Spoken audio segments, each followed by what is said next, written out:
What's up, you guys? Today's warm-up, we're doing some 30-second intervals. We got 4 different movements. We're gonna start with hollow rocks. If you struggle with these, or if you feel like they're just too much, you can just do sit-ups instead, that's fine. If you can do them, I want you to make sure that your butt and your abs are both on tension, all right? So the small of my back is on the ground, meaning that my shoulder blades are up. I'm gonna rock back and then forward. This is the range of motion for a hollow rock. I'm not going way back or rocking way forward, it's pretty subtle. 30 seconds of those, then 30 seconds in a reverse tabletop hold. So I plant my hands at about shoulder width, my feet go to about hip width, and I'm just gonna lift my hips up. All right, very gentle stretch for the shoulders, good way to get the glutes turned on and just get the back of your body firing.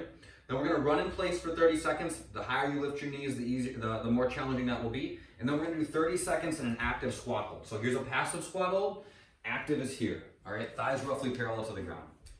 The workout, we got kind of a beast today. It's 20 minutes, and it's a ton of different movements, okay? Some days we have short workouts that are more of a sprint, and you gotta step it up and you gotta work pretty hard to get a workout in that short amount of time.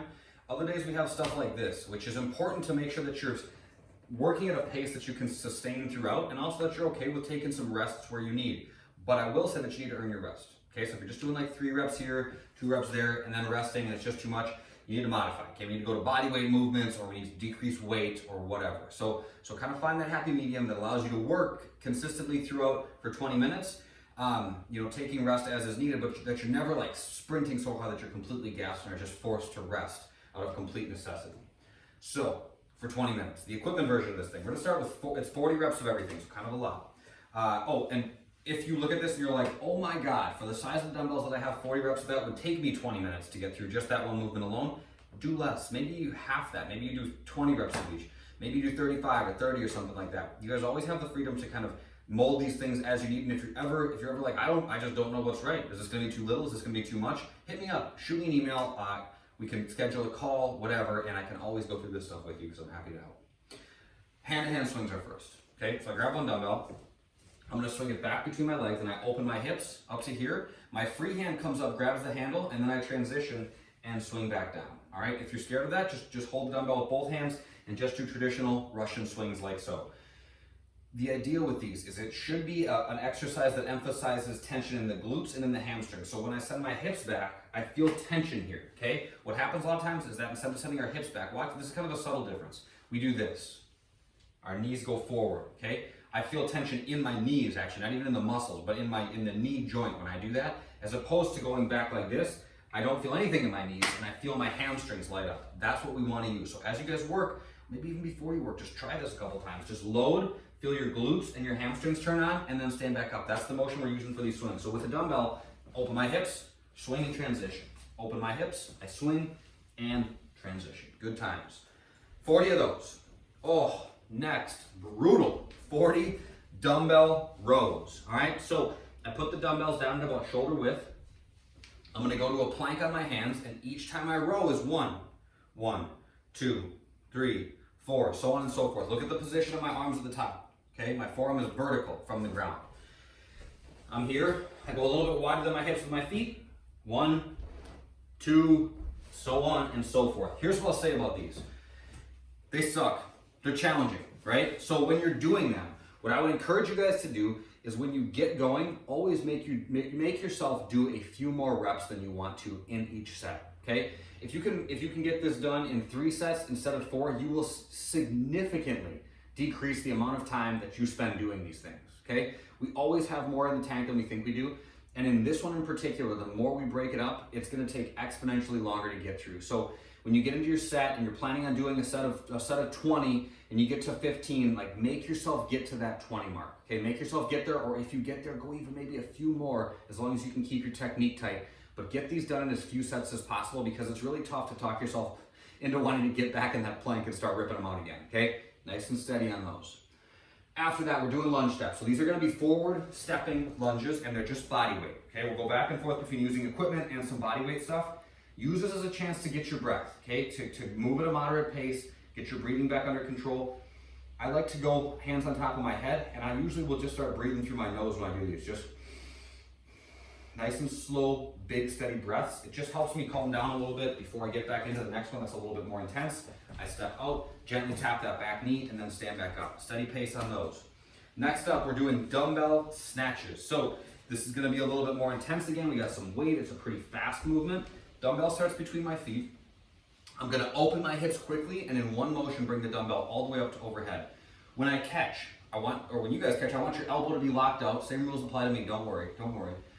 Elbow locked out, and I want the pinky edge of your hand pointing forward, okay? This puts our shoulder into just a little bit of a stronger position and just ensures that we're fully locked out at the top of each rep. So it looks like this. I brace my back before I pick the dumbbell up, before I bend over. Shoulders are back, my belly's tight, I bend my knees. Then I send my hips down, reach back, I send my hips back, reach down, grab the dumbbell, and then open up my hips and come all the way up to overhead in one motion, okay? 2 options for transitioning here. These are gonna be alternating reps from side to side.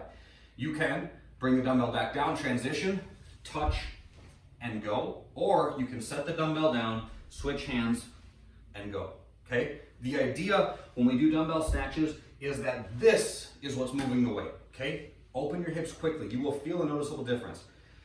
Even when we're doing these in class, and I go around to people, and they're doing everything right, sometimes people just look like they're going at this pace as opposed to going at this pace, and when I tell them to step it up and just go like that extra 5% faster, I can watch the dumbbell literally float to overhead so much more easily. So think about that as you're working, and as you start to fatigue, these muscles are gonna be a lot stronger and able to do much more work for a longer period of time than these muscles. They're just bigger, they have more power, right? So take advantage of them, and as you're snatching, make sure that your hips are doing the majority of the work.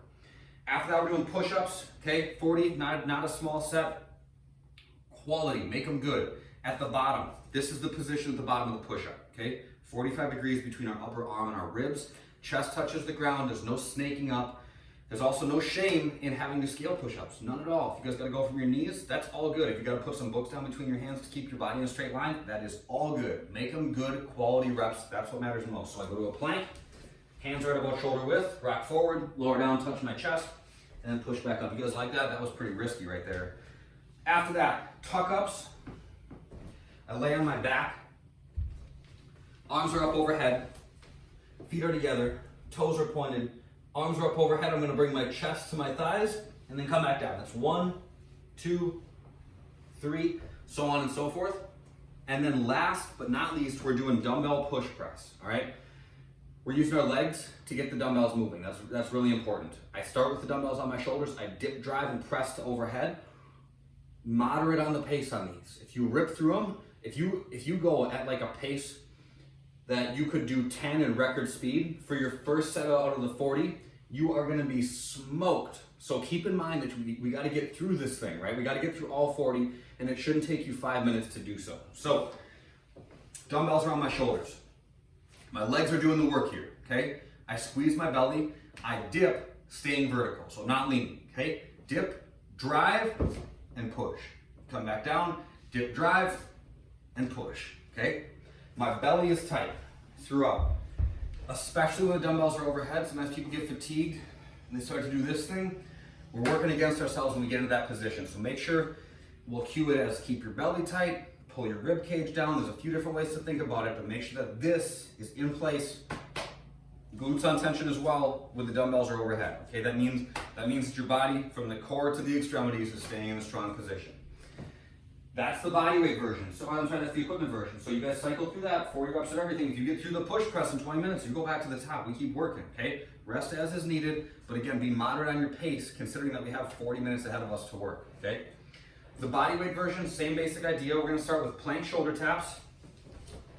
I'm tapping the opposing shoulder, trying not to let my hips move from side to side.